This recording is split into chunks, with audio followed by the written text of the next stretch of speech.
बिस्मिल्लाहिर्रहमानिर्रहीम अस्सलाम वालेकुम। This is our last lecture of physical science not science. ये साइंस का लास्ट लेक्चर नहीं है, फिजिकल साइंस का लास्ट लेक्चर है। साइंस का अगला लेक्चर आप लोगों को बायोलॉजिकल साइंस और नॉन साइंस। बायोलॉजिकल साइंस में हम लोग इंशाल्लाह 2 लेक्चर में उसको या 3 लेक्चर में डिवाइड करेंगे। फिर उसके बाद जो फिजिकल नॉर्मिनेटिव साइंस है उसके ब्रांचेस के बारे में पढ़ेंगे और नॉर्मिनेटिव साइंस के भी 4-5 लेक्चर करेंगे। देन आते हैं अपने टॉपिक की तरफ, लास्ट लेक्चर की तरफ, फिजिकल साइंस के थर्मोडायनेमिक्स और हीट। थर्मोडायनेमिक्स और हीट के बारे में यहाँ पर तो आपको पता है कि डेफिनेशन और इसकी कुछ इन्फॉर्मेशन देता जा रहा हूँ, लेकिन जब हम फिजिकल साइंस में आ जाएंगे, क्योंकि ये 5 नंबर के इनफ होता है, ये सारी चीज़ें आप अगर प्रिपेयर करके जाते हो तो मैं इंशाल्लाह इसकी जो मतलब कि इसकी जो एक्सप्लेनेशन है तो वो आपको इंशाल्लाह आपको फिजिक्स में ही दूंगा, क्योंकि फिजिक्स से ये टॉपिक है। It is a branch of physics that study the relationship between heat, temperature and energy. ये क्या करता है? ये रिलेशनशिप बिटवीन क्या करता है? हीट, एनर्जी एंड टेम्परेचर के बारे में। आप इसके बारे में ये भी लिख सकते हैं, सिर्फ और सिर्फ यहाँ पर ये लिख सकते हैं, सॉरी, सिर्फ और सिर्फ इसमें ये भी लिख सकते हैं कि एनर्जी, हीट एंड टेम्परेचर। ये देखो कि सिर्फ और सिर्फ किसके बारे में बताता है, रिलेशनशिप किसके बारे में बताता है? सिर्फ हीट, टेम्परेचर और एनर्जी। और इसका मेन कॉन्सेप्ट क्या है? इसकी मेन थ्योरी क्या है? System and surrounding. और उसके बाद एनर्जी। इसकी मेन थ्योरी भी यही है कि सिस्टम, सराउंडिंग एंड एनर्जी। और उसके बाद इसके law of thermodynamics are very important.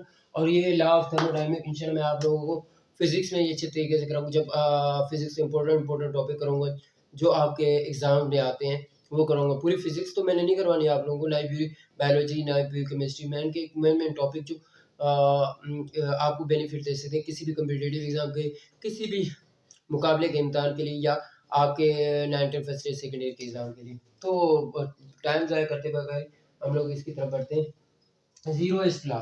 जीरोइस्ट law, first law को लॉ ऑफ कंजर्वेशन भी कहा जाता है। This is a very important law and interesting topic. Second law भी इंपॉर्टेंट है, थर्ड लॉ भी इंपॉर्टेंट है। These are laws are very important. ये लॉ ऑफ थर्मोडायनेमिक्स, ये चारों जो टाइप्स है ये बहुत ज़्यादा इंपॉर्टेंट, बहुत ज़्यादा इंपॉर्टेंट है। अब हीट, हीट क्या चीज़ है? आप लोगों को तो पता होगा कि आजकल बाहर बहुत ज़्यादा टेम्परेचर बहुत ज़्यादा है, जिसकी वजह से हमारा जो बॉडी है वो हीट अब्सॉर्ब नहीं कर पा रहा। तो हीट से इसी से आपको पता चल गया होगा कि हीट क्या चीज़ है। चलो फिर हम यहाँ पर भी देखते हैं हीट क्या। It is a form of energy. मतलब कि कोई भी फॉर्म हो सकती है एनर्जी की, सोलर एनर्जी की भी फॉर्म हो सकती है, जो हम आग जलाते हैं, जो कोई भी उसी एनर्जी की फॉर्म हो सकती है। That is transfer between system and object with different temperature. किसी भी टेम्परेचर में, जिस तरह रूम का टेम्परेचर है, बाहर का टेम्परेचर है। अब रूम का और बाहर temperature there are different temperature, लेकिन जब रूम का दरवाज़ा खोलते हैं तो दोनों टेम्परेचर अगर सेम हो जाए तो यहाँ पर क्या कहते हैं, उसी को कहते हैं transfer between system and object. ये सिस्टम और ऑब्जेक्ट में ट्रांसफर होता है विद डिफरेंट टेम्परेचर की वजह से ये ट्रांसफर होता रहता है।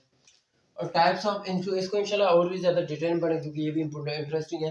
अगर 5 नंबर के लिए आ जाए तो दैट इज इनफ आपके लिए होता है, और आप यही लिख लो भी बहुत ज़्यादा है। ठीक है, टाइप्स ऑफ हीट ट्रांसफर की टाइप्स कौन कौन सी? यहाँ पर कंडक्शन है, कन्वेंशन है और रेडिएशन है। 3 टाइप्स की हैं, 3 टाइप्स हैं एनर्जी की एक तो कंडक्शन है, कन्वेंशन है और रेडिएशन है। ये 3 टाइप्स हैं। और हीट के बारे में इतना इनफ है। अगर 2 नंबर से क्वेश्चन आता है तो उसमें आप लोगों को डेफिनेशन और इसकी टाइप्स लिखनी होती है। नेक्स्ट नंबर पे इसका 5 है, क्वांटम एंड न्यूक्लियर फिजिक्स। अच्छा, क्वांटम फिजिक्स क्या है और न्यूक्लियर फिजिक्स क्या है, इसके बारे में तो क्वांटम फिजिक्स की सबसे पहले डेफिनेशन करते हैं कि it is a branch of physics. इसी से पता चलेगा it is a branch of physics which with the study of matter energy at the smallest scale, typically atom and subatom particle। ये बेसिकली क्वांटम थ्योरी और nuclear physics से define की क्यों करती है? ये एटम के बारे में, और एटम के बारे में हम लोग इंशाल्लाह डीपली आगे करेंगे फिजिक्स में। और इसकी टाइप्स क्या है? Quantum mechanics, quantum field theory, QFT and quantum electrodynamics theory, QED. और उसके बाद क्वांटम क्रो डायनेमिक्स। अच्छा, क्वांटम थ्योरी के बारे में ये इनफ है। न्यूक्लियर फिजिक्स है, और न्यूक्लियर फिजिक्स के मतलब कि यूजेज कहाँ होता है, ये सब कुछ हम फिजिक्स में पढ़ेंगे, लेकिन मैं यहाँ पर आपको बार बार यही बता रहा हूँ, यहाँ पर आप लोगों को सिर्फ मैं डेफिनेशन ही बताऊंगा।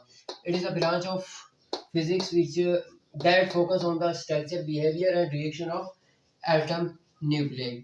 इसकी टाइप्स क्या है? टाइप्स और सब types: nuclear structure, nuclear reaction, radio activity, applied nuclear physics.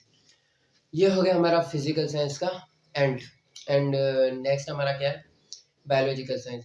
और कैसा लगा फिजिकल साइंस का? और इंशाल्लाह फिजिकल साइंस है, इसको हम सब्जेक्ट वाइज भी पढ़ेंगे, क्योंकि इसके मेन मेन टॉपिक जो मैंने यहाँ पर पढ़ा है, उनमें से अब मेन मेन टॉपिक को निकाल कर आप लोगों को समझाऊंगा विद एग्जांपल, विद डायग्राम, सब कुछ। और लास्ट में मेरी अनाउंसमेंट यही होती है कि हम लोगों ने एजुकेशन जो प्रोग्राम है, इसको मैंने जो स्टार्ट किया है स्पेशली, उसको प्रमोट करना है, और इसमें आप मेरी हेल्प कर सकते हैं। कोई भी मेरे साथ जुड़ना चाहता है एंड एनी थिंग के लिए, मतलब कि कोई भी सब्जेक्ट वगैरह का कोई भी चीज़ कवर करवानी हो, या टू प्रमोट एजुकेशन के लिए मुझसे जुड़ना चाहता है, देन आई एम हेयर। मैं उसके लिए हर टाइम, और मैं उसको रिप्लाई ज़रूर करूँगा। मेरे साथ कॉन्टेक्ट करने की कोशिश करें, हम मिलकर बलूचिस्तान में एजुकेशन फैलाएंगे। और ये एजुकेशन का प्रोग्राम है, वो इंशाल्लाह बलूचिस्तान को ज़्यादा से ज़्यादा नहीं, 60 to 70% इंशाल्लाह एजुकेट बनाएंगे।